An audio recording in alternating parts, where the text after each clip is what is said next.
नमस्कार guys, finally मैं ready हो चुका हूँ। तो चलते यार, आज अंकल के घड़ी भी बनाना है मेरे को। मैं कोर्स में निकल रहा हूँ, तो देखते यार। आज मेरे को कोर्स करने का मन नहीं, लेकिन जाना तो पड़ता है। वहाँ पे अच्छे से थोड़ा नहीं चल रहा है, अभी कंसिस्टेंसी नहीं चल रहा है। कुछ दिन तो ऐसे चलेगा मेरे ख्याल से। तो हम चलते, टोपी सूपी पहनते और निकलते हैं घर से। ठीक है, दरवाज़ा बंद कर देते यार। तो गाइस, फाइनली मैं अभी वेलकम टू माय चैनल कहना चाह रहा हूँ, क्योंकि बहुत दिन के बाद मैं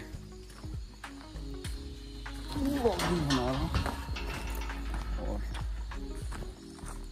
मैं निकलूँगा अभी मेरे कोर्सिंग के तो कोर्सिंग जाके मैं आज ये सर्किट म सर्किट गइरहेको छु होइन। एभ्री टाइम मैले हिन्दी ल्याङ्ग्वेज युज गरेर आएको थिएँ आफ्नो च्यानलमा, तर आजदेखि चाहिँ म यो गरेर आएको छु, के भन्छ अरे नेपालीमा। नेपालमा बसेपछि नेपाली भाषा पनि अलि राम्रोसँग बोल्नु पनि सिक्नु पऱ्यो क्या। यही हो, अहिले म चाहिँ अब सर्टकट गइरहेको छु। उतादेखि घाम एकदम बलिरहेको छ, यस्तो घाम क्या। डुङ्ने अब चाहिँ पब्लिकको प्लेसमा मिलेर चाहिँ देखाउनु पऱ्यो अब चाहिँ होइन। Let's be consistency. पछाडिको चाहिँ भर्खरै दाइहरूको घर होइन, हाम्रो मुख्य दाइहरूको घर हो। रिसेन्टली उहाँहरूले धान पनि काट्नु भइसकेको छ। उहाँहरूको धान चाँडै पाक्यो, काटिसक्यो। वर्करहरूको धान काट्नु बाँकी छ। हाम्रो त धान छैन, केही पनि छैन, बस हाटमा औँसी पक्रेर त्यसपछि सहयोग गर्ने मात्रै हो हाम्रो चाहिँ काम होइन। त्यो बाटो पछाडिको बाटोदेखि जान्थेँ गाइस, तर आज चाहिँ म यो बाटोदेखि गइरहेको छु। किन भनेपछि आज होइन, मेरो ब्यागभित्र 3-4 पल्ट सोडा बोकेको छु। सो म सोडा पनि एक्सचेन्ज गर्नुपर्छ त्यहाँ। सोडा एक्सचेन्ज गर्नुलाई अलिक हल्का यो हुन्छ क्या, यो बाटो गयो भने ठिक हुन्छ। त्यही भएर म यो बाटो गइरहेको। बाटो पनि यस्तो भएको छ यार। बर्खाको मौसमतिर एकदम ठुलो खोला आउँछ यहाँमा। बर्खा मात्रै होइन, पानी पऱ्यो भने मात्रै यो खोला एकदम ठुलो आउँछ। सो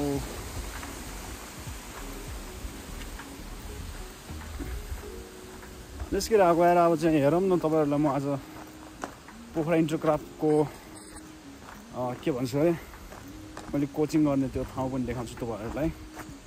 सो मलाई त्यहाँदेखि बाटो पकाउनुपर्छ, बस चाहिँ त्यहाँदेखि होइन, च्याप्तल त्यहाँदेखि बस पकाउनुपर्छ।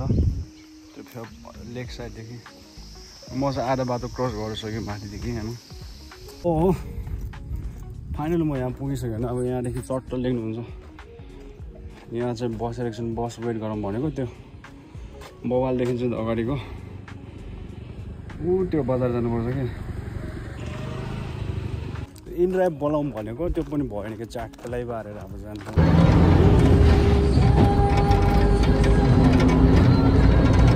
त्यो हो कि यो चाहिँ मेरो के भन्छ अरे यो कोर्स गर्ने पोखरा इन्टरबाट एकदम एक्ज्याक्टली यही रोडको साइडमा पर्छ। एक्ज्याक्टली यहाँदेखि बढ्यो 3rd फ्लोरमा हुन्छ।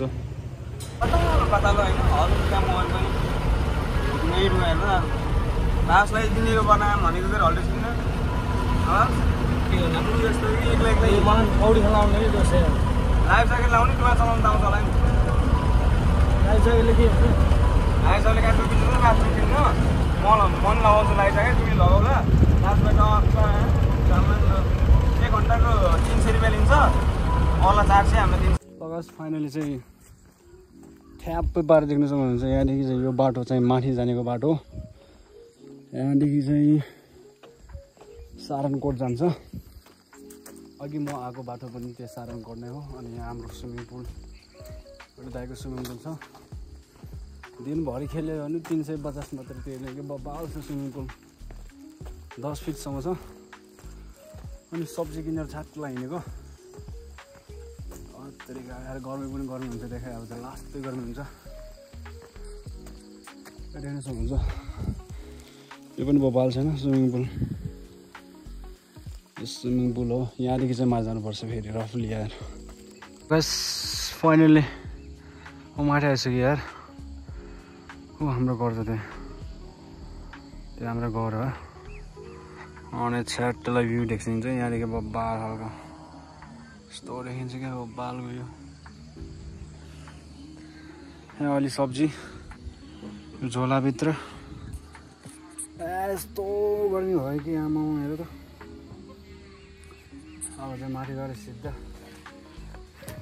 नुहाउनु पर्ला हेर त प्याराग्लाइडिङ गर्नेहरू पनि यतै तलितिर छ प्याराग्लाइडिङको ल्यान्डिङ मार्ग चाहिँ उट्याउँ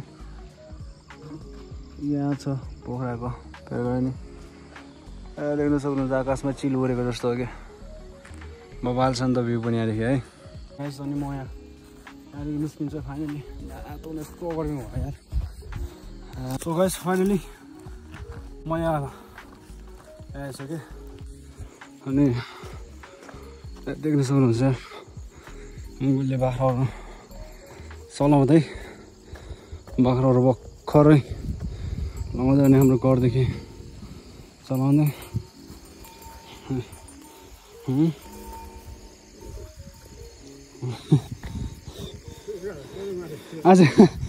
आजकल कहीँ मैले वो